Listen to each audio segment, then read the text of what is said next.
Welcome to Lalitha's kitchen. Video பாருங்கள், பார்த்ததுக்கப்புறம் like பண்ணுங்கள், ஷேர் பண்ணுங்கள், சப்ஸ்கிரைப் பண்ணிவிடுங்க. இன்றைக்கி பார்க்க போகிறது ஒரு மார்னிங் பிரேக்ஃபாஸ்ட் ரெசிபி தான். ரொம்ப சிம்பிளாக இருக்கும். ஜவ்வரிசி வடை, சுண்டல், அதுக்கப்புறம் ரெட் ரைஸ் புட்டு. ரொம்ப சிம்பிள், ஆனால் ஹெல்த்தியும் கூட இல்லையா மார்னிங் சாப்பிட்றதுக்கு. இது ஜவ்வரிசி வந்து நான் முன்னாடி நாளே ஊற வச்சுட்டேன். இப்போ மார்னிங் நைட் ஃபுல்லாக ஊறிச்சு. இப்போ மார்னிங் வந்து இதை வடைக்கே ரெடி பண்ணணும். அது நல்லா ஊறி இருக்குது பாருங்கள், சாஃப்டாக இருக்கும். இதுக்கு வந்து 2 உருளைக்கிழங்கும் சேர்த்து தான் நான் பண்ண போகிறேன். அதனால் 2 உருளைக்கிழங்கு வேக வச்சுருக்கேன். சுண்டலும் முன்னாடி நாளே ஊற வச்சது. இதை வந்து குக்கரில் போட்டு ப்ரெஷர் குக் பண்ணணும். இது காஃபி எனக்காக நான் போட்டுக்கினது, குடிக்கணும். சுண்டலுக்கு நான் ப்ரெஷர் குக் பண்ணிக்கிறேன். இது தண்ணி கொதிக்க வச்சுருக்கேன். இந்த தண்ணி வந்து ரெட் ரைஸ் புட்டுக்காக. இது வந்து இன்ஸ்டண்ட்டு தான். இது ஆஹா புட்டு மாவு, ரெட் ரைஸ் புட்டு. இது வந்து ரவை மாதிரி இருக்கும். நீங்கள் வெறும் சுட தண்ணியை ஊற்றிட்டிங்கன்னா அது ஒரு 1/2 hour கழித்து பார்த்திங்கன்னா நல்லா கொஞ்சம் ரைஸ் ஆகிருக்கும். குவான்டிட்டி வந்து ஜாஸ்தியாக இருக்கும், சாஃப்டாகிடும். இது ஏற்கனவே என்னுடைய வீடியோவில் ஒரு ரெசிபி போட்டிருக்கேன். ரெட் ரைஸ் புட்டும் ரெட் ரைஸ் உப்புமாவும். நீங்கள் ப்ளேலிஸ்ட் போய் பார்த்தீங்கன்னா தெரியும், பிரேக்ஃபாஸ்ட் ரெசிப்பியில். அடுத்து இந்த வடைக்கு ரெடி பண்ணியிருக்கேன். 3 பச்சை மிளகாய், அதுக்கு இஞ்சி வந்து ஒரு இன்ச் அளவுக்கு எடுத்து அது துருவி வச்சுருக்கேன். அதுக்கப்புறம் 2 டேபிள் ஸ்பூன் அளவுக்கு வேர்க்கடலை எடுத்து வச்சுருக்கேன். இது வந்து ரோஸ்ட் பண்ணணும். ரோஸ்டடாக இருந்ததுன்னா அப்படியே போட்டுக்கலாம். பொடிச்சிட்டு நான் கொஞ்சமாக வறுத்துட்டு அந்த மேலே இருக்க தோலெல்லாம் கையில் அப்படியே பிதுக்கின மாதிரி எடுத்துட்டிங்கன்னா வந்துடும் ரோஸ்ட் பண்ணதுக்கப்புறம். இதை வந்து ஒன்றும் பாதியமாக பொடி பண்ணிவிட்டு அந்த வடை மாவோடு சேர்க்கணும்.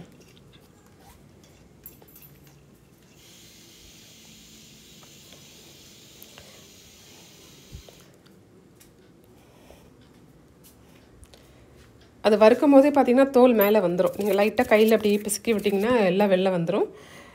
அதுக்கப்புறம் அதை பொடிச்சிட்டு மிக்சரில் வச்சு பொடிச்சிடலாம். ஒன்றும் பாதியமாக பொடிச்சா போதும்.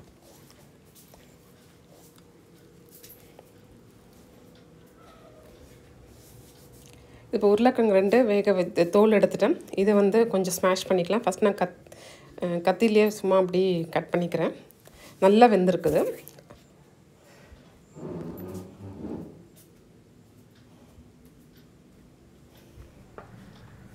பாருங்கள், வேர்க்கடலையும் பொடிச்சாச்சு மிக்சரில் போட்டு. அது இருக்கட்டும். இப்போ இது பாருங்கள், நல்லா ஊறின்னு இருக்கு புட்டு அரிசி. இப்போ ஒரு பவுலில் இந்த உருளைக்கிழங்கை சேர்த்துக்கிறேன். 2 உருளைக்கிழங்கு. அதுக்கப்புறம் ஊற வச்ச ஜவ்வரிசியும் கொஞ்சம் லைட்டாக கையில் பிசைஞ்ச மாதிரி அதில் சேர்த்துடலாம். உருளைக்கிழங்கோட சேர்த்துக்கிறேன். இது கூட வேர்க்கடலை பொடிச்சு வச்சாலையும் அதையும் சேர்த்துக்கிறேன்.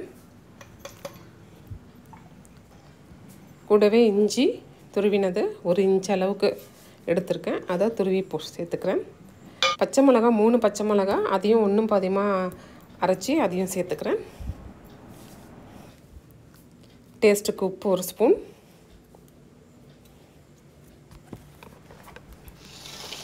கொஞ்சமாக கொத்தமல்லி சேர்த்துக்கிறேன்.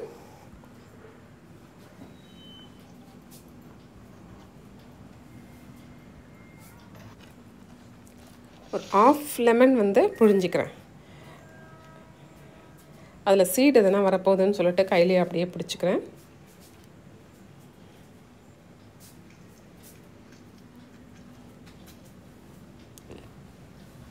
இப்போது இந்த லெமன் ஜூஸோடு சேர்த்து நல்லா பிசைஞ்சு எடுத்துக்கலாம்.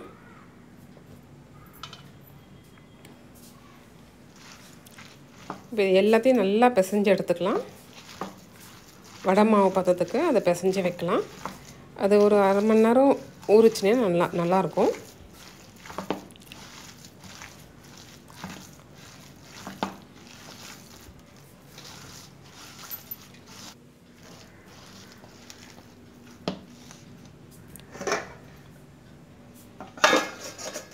இதுக்கு நடுவில் நம்ம சுண்டல் தாளிச்சிக்கலாம். சுண்டல் சென்னா வந்து குக் பண்ணியாச்சு. இப்போ அதில் வந்து கடுகு, உளுத்தம்பருப்பு, பச்சை மிளகாய், கருவேப்பிலை, பெருங்காயம் எல்லாத்தையும் தாளித்து சுண்டலையும் அதில் கொட்டி கொஞ்ச நேரம் அப்படி கலந்து விட்டுட்டிங்கன்னா சுண்டல் ரெடி ஆகிடும்.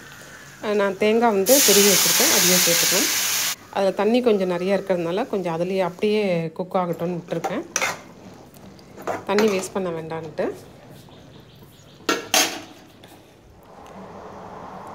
புட்டு ரெடி ஆகிட்டுருக்கு. இது வந்து பாருங்கள் நல்லா குவான்டிட்டி ஜாஸ்தியாக இருக்குது பாருங்கள், சாஃப்டாகவும் இருக்கும். இப்போ இதில் வந்து நான் சர்க்கரை 1/2 கப் அளவுக்கு சேர்த்துக்கிறேன்.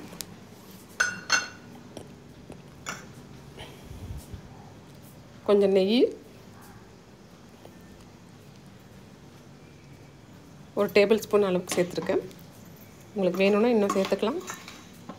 கூடவே கொஞ்சம் ஏலக்காய் பொடியும் சேர்த்துக்கலாம்.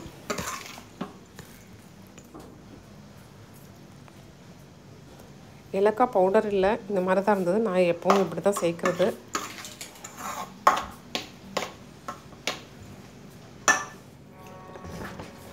இது கூட தேங்காய் துருவலையும் சேர்த்துடலாம். சேர்த்துட்டிங்கன்னா ரெட் ரைஸ் புட்டு ரெடி ஆகிடும். புட்டு ரெடி, சுண்டல் ரெடி. அடுத்து வடை மட்டும்தான் சுடணும். இப்போது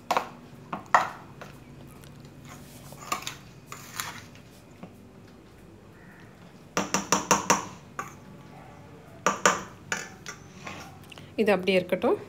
இப்போ சுண்டல் வந்து பார்க்கலாமா? சுண்டலும் ரெடி ஆகிடுச்சு. அது மேலே கொஞ்சம் கொத்தமல்லியும் தேங்காயும் துருவி அதையும் ஒரு மிக்ஸ் கொடுத்துட்டிங்கன்னா சுண்டல் ரெடி.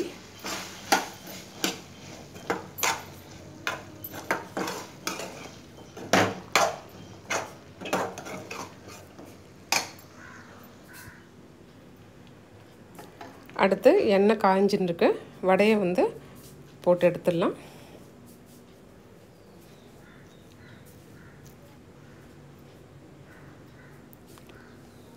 உளுந்து வடை எப்படி நடுவில் ஓட்டை போட்டு பண்ணுவோம் அதே மாதிரி தான்.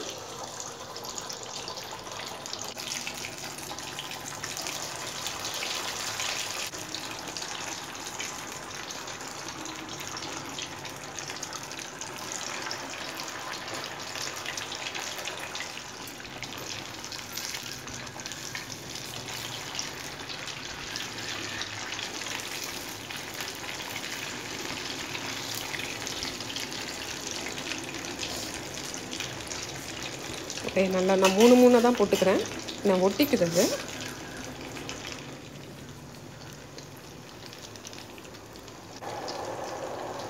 வடையை சுட்டு எடுத்துட்டா பிரேக்ஃபாஸ்ட் ரெடி ஆகிடும். சர்வ் பண்ணிக்கலாம். இது இந்த ஜவ்வரிசியை வந்து சூடாக சாப்பிடும்போது ரொம்ப நல்லா இருந்தது. ஈவினிங் டைமில் ஸ்நாக்ஸாக கூட சேர்ந்து கொடுக்கலாம். ஜவ்வரிசி ஊற வச்சுருந்தீங்கன்னா.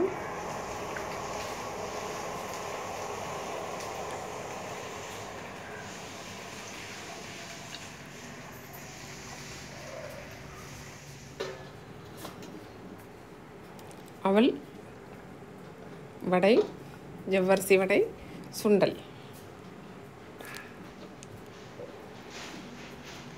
பிரேக்ஃபாஸ்ட் ரெடி ஆகிடுச்சு, சாப்பிட வேண்டியது தான். வீடியோ பார்த்ததுக்கு ஒரு பிக் தேங்க்ஸ். கீப் வாட்சிங். என்னோடய அடுத்த வீடியோவில் நல்ல ரெசிபியோடு உங்களை வந்து சந்திக்கிறேன். Until then, bye, see you. Have a good time. Thank you.